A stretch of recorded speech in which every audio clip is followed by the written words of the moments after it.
எண்ணெய் ஒரு 3 கரண்டி ஊற்றிருக்கிறேன். இந்த கொடுக்கு பருப்பு போடுறேன். என்ன பண்ண போகிறீங்க? எறா வரக்க போகிறேன்ப்பா. எறா வரக்க போகிறேன்.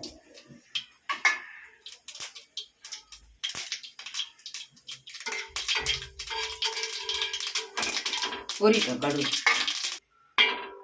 கடுகு பொரிச்சிச்சு. இந்த பச்சை மிளகா அரிஞ்சு வச்சுக்கிறேன்ப்பா, அது போடுறேன். வெங்காயம் கொஞ்சம்.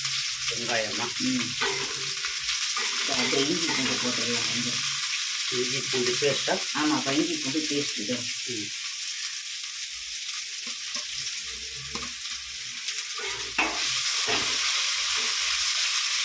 இந்த பருப்பா தக்காளி போடுறேன்ப்பா.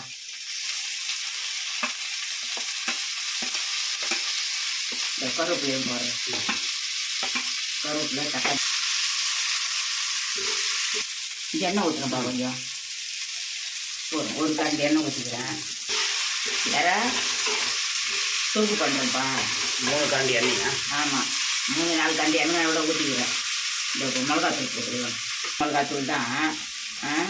இந்த ஒரு 3/4 கரண்டிக்கு போடுறேன். வீட்டு மிளகாத்தூள் தான். இது வருப்பா உப்பு. சால்ட்டா? சால்ட்டு உப்பு.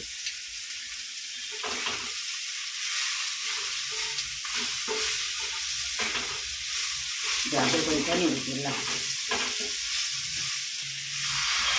தண்ணி கொஞ்சமா? ஆமாப்பா, இஞ்சி பூண்டு அரைச்சல அந்த தண்ணி கொஞ்சம். இறாவை கொஞ்சம் எண்ணெய் ஊற்றி வதக்கி வச்சுக்கிறேன். இல்லைன்னா நிறைய தண்ணி ஆகிடும். அவ்வளோதான்.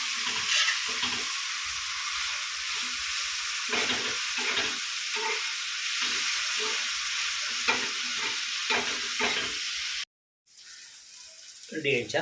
ரெடி ஆயிடுச்சுப்பா. இறா எடுத்துட வேண்டியது தான். தட்டில் எடுத்துட வேண்டியது தான். ரெடி ஆயிடுச்சு. இறா ரெடி ஆயிடுச்சுப்பா. எடுத்துடலாம்.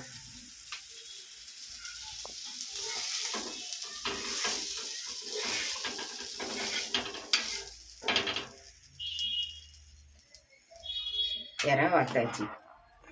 இறா வறுவலாம்? இறா வறுவல். வெங்காயம் தக்காளி இஞ்சி பூண்டுலாம் போட்டு அப்படியே ஒரு தொக்கு மாதிரி சூப்பராக இருக்கும்.